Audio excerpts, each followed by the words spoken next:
some would argue behind every good man is a driving woman. But sometimes you need to drive a little bit behind the scenes. And as we're going to talk about women and inventions, sometimes women were not named as the official inventor, but were behind the scenes.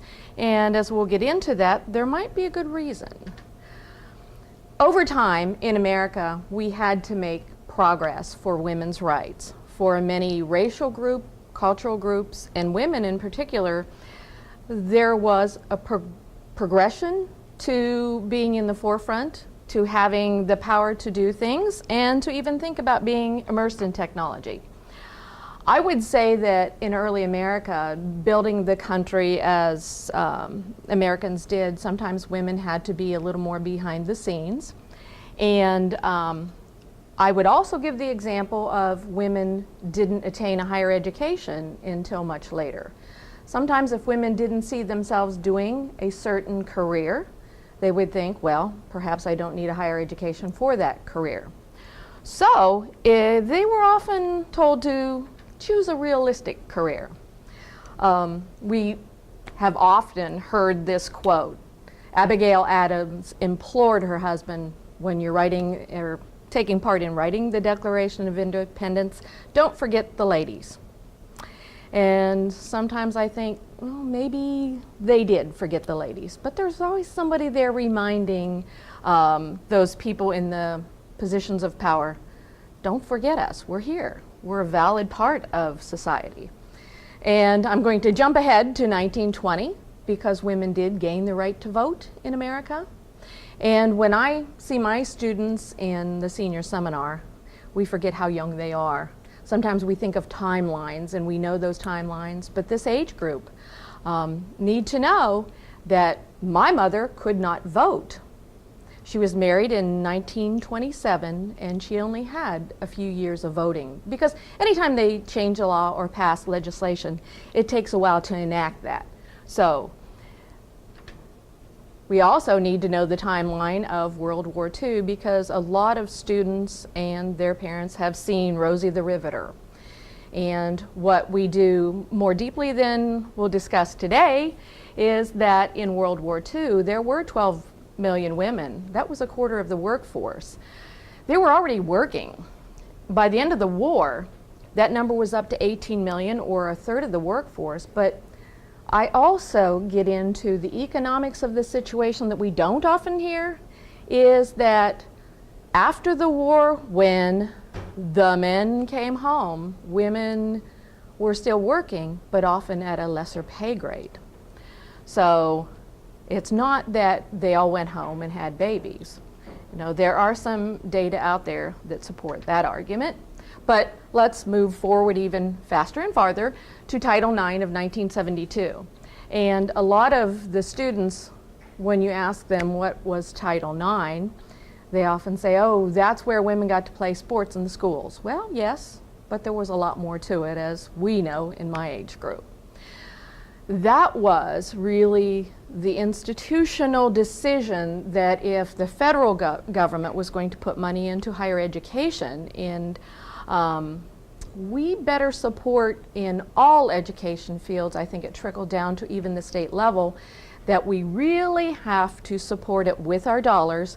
And if we are going to support an education with tax dollars, we really should give a variety of experiences, but they better be equal.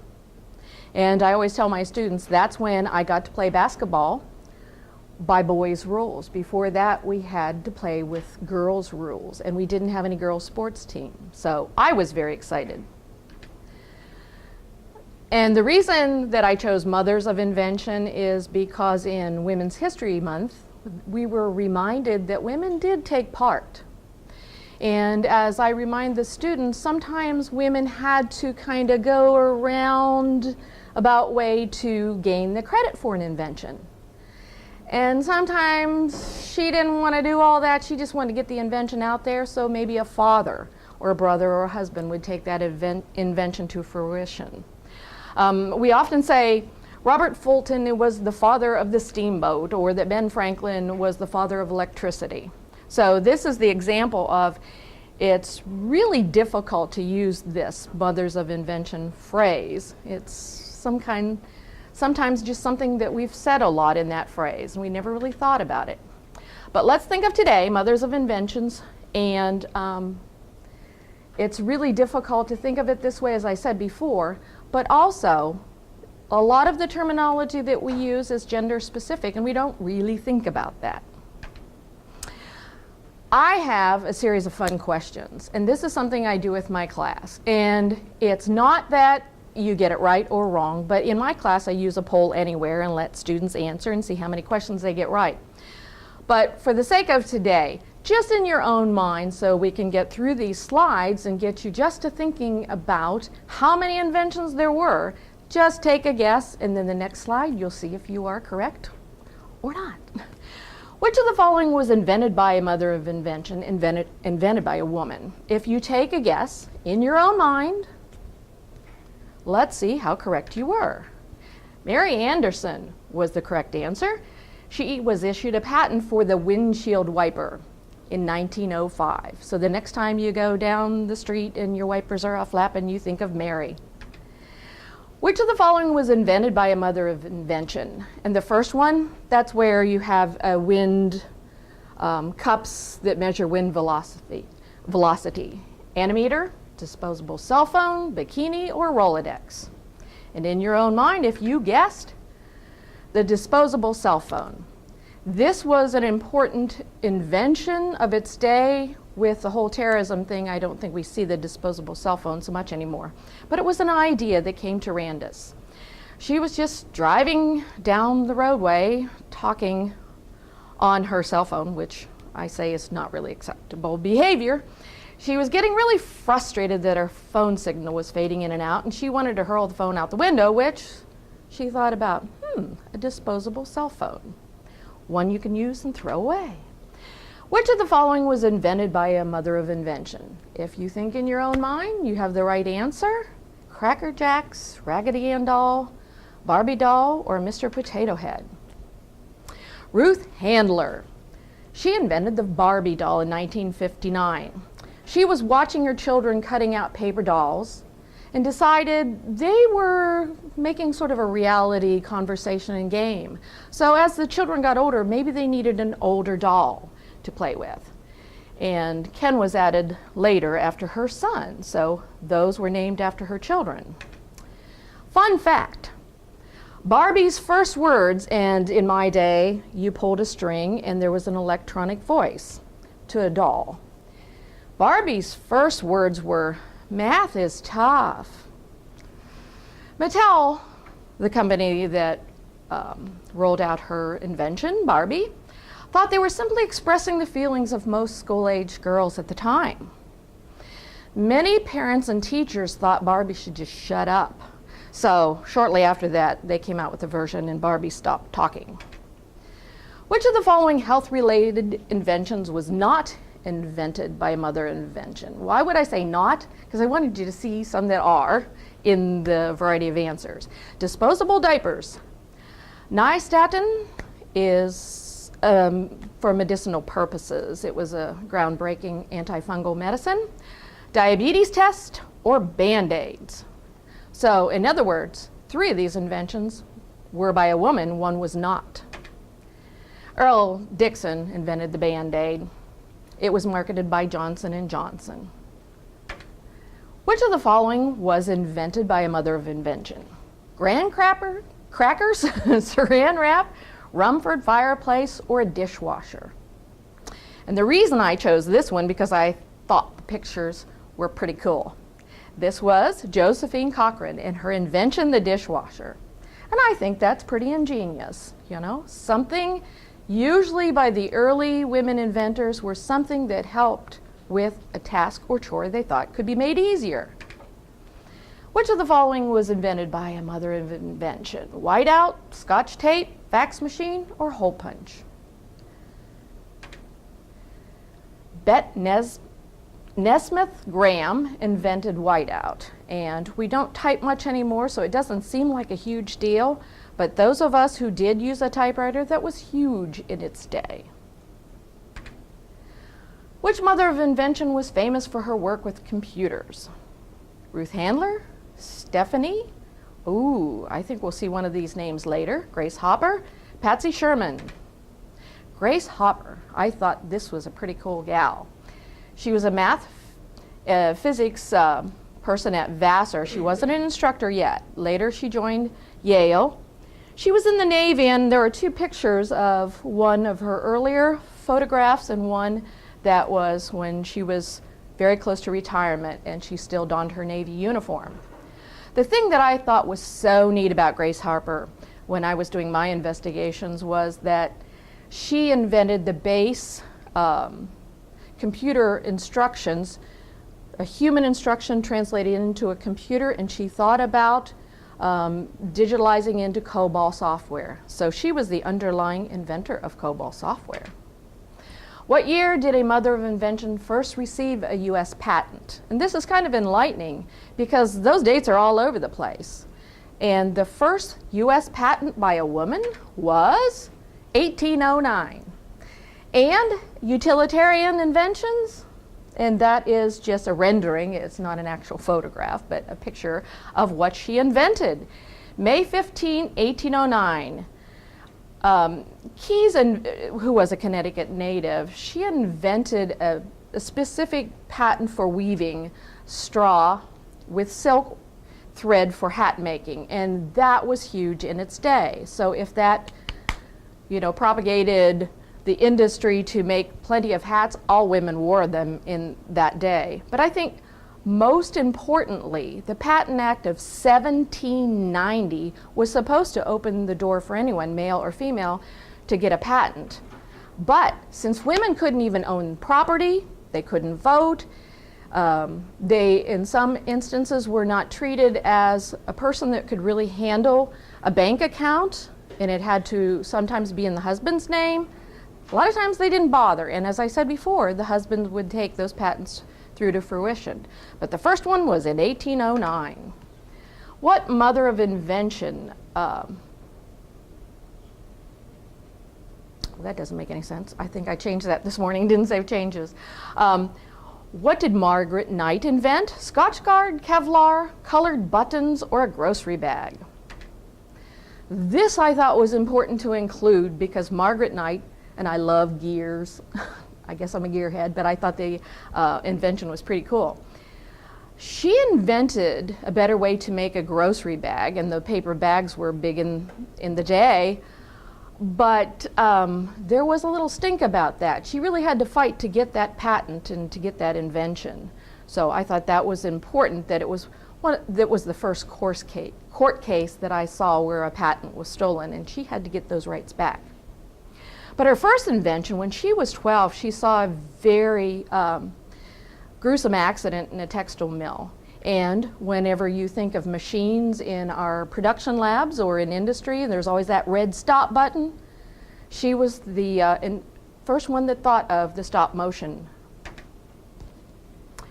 What did Sarah Mather, mother of invention, receive a patent for? Submarine telescope, fax machine, pyrotechnic flare, or a colored button? I just had to include that because I thought the invention was so darn cool. Sarah Mather received a patent for the invention of the submarine telescope lamp in 1845.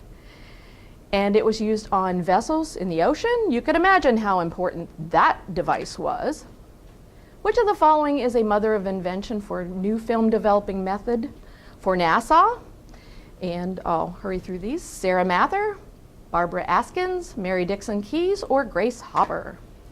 This is Barbara Askins. She originally taught school, and then she decided to go back to school and further education.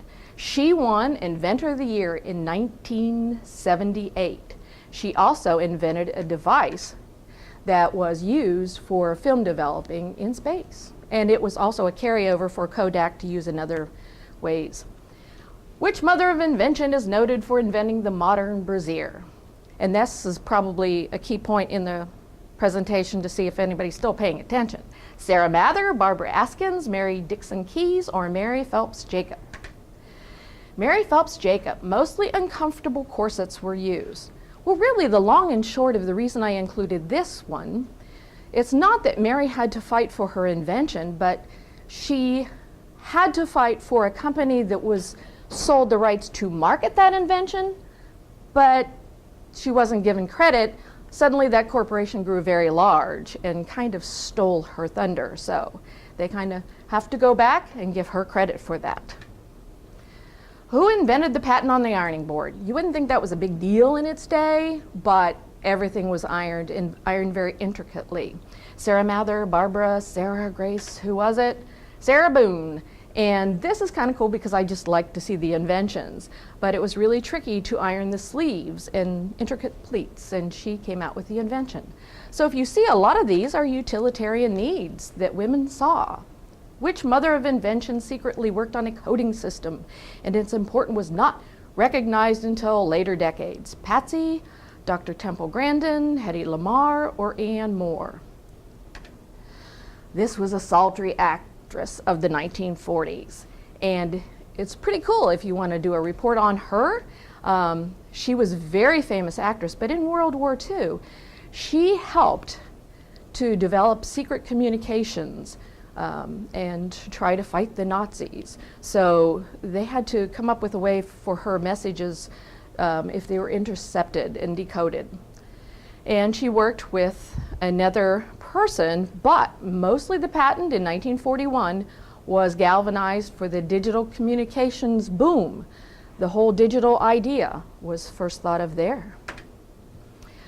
Who is credited for inventing the first circular saw? Since I'm in the School of Technology and we have a construction lab, I had to come up with that one because I thought it was pretty cool. And Tabitha Babbitt invented that. She was sort of inside looking out and deciding, you know, that back and forth, you know, if they had a circular, she came up with that idea. There's another one they kind of had to go back and argue about who really gets the credit for that one. Who invented the Toll House cookie? Well, when I have a class at that point, you know, we think the chocolate chip cookie is pretty important, but Ruth Wakefield, she had graduated from a normal school. She and her husband were running a business. Anyway, the long and short of it, she accidentally came up with this recipe when some broken chips came into the cookie dough, and might not seem like an invention, but man, you can't look anywhere without that chocolate chip cookie, and it took a while to figure out who was the first. This is the really important one, and my son thought this was pretty cool. 1966, Stephanie Koech. What do you think she invented? If I thought it was cool and my son thought it was cool, it must be Kevlar. And we all know Kevlar is used for bulletproofing, but you know, it's also important in a lot of building of suspension bridges, camping gear. It's found in composite materials in a lot of ways, shapes, and forms. But Kevlar was pretty darn important, so I'm proud there. Okay, last question. How many mothers of inventions are there currently in total? And this is to give you an idea, framework of what number are we talking about. To sum this up, until about 1840, there weren't very many patents issued to women, but today hundreds of thousands are issued, so D would be the correct answer. But the good news in this whole presentation is that I think you see that the climate is changing for women, gender issues in America, and that's what it takes to get women interested in the STEM subjects, math, science, technology, engineering. You know, women have to see themselves in those positions before they can aspire to them. In my day, I remember going to my high school guidance counselor, who I'd love to argue with now, but anyway, I had taken a test and my counselor said, well, you have really good mechanical engineering skills, but alas, but since there aren't any schools for you, pointed me to nursing and teaching as a profession. So good news, you don't have to think about that in this day and age.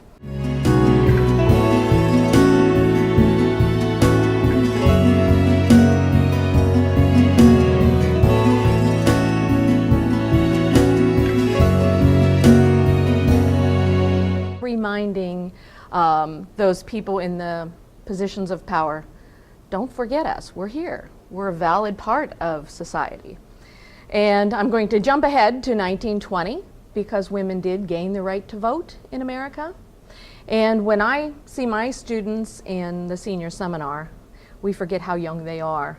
Sometimes we think of timelines and we know those timelines, but this age group need to know that having the power to do things and to even think about being immersed in technology.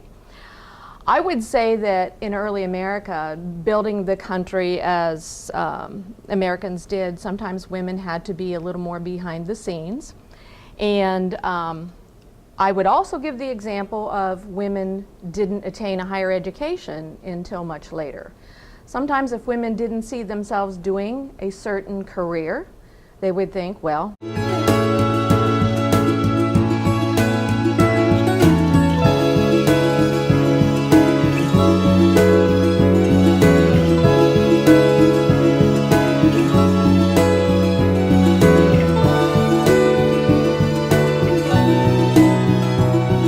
some would argue behind every good man is a driving woman, but sometimes you need to drive a little bit behind the scenes. And as we're going to talk about women and inventions, sometimes women were not named as the official inventor, but were behind the scenes. And as we'll get into that, there might be a good reason. Over time in America, we had to make progress for women's rights. For many racial groups, cultural groups, and women in particular, there was a progression to being in the forefront. Perhaps I don't need a higher education for that career. So they were often told to choose a realistic career. We have often heard this quote. Abigail Adams implored her husband, when you're writing or taking part in writing the Declaration of Independence, don't forget the ladies.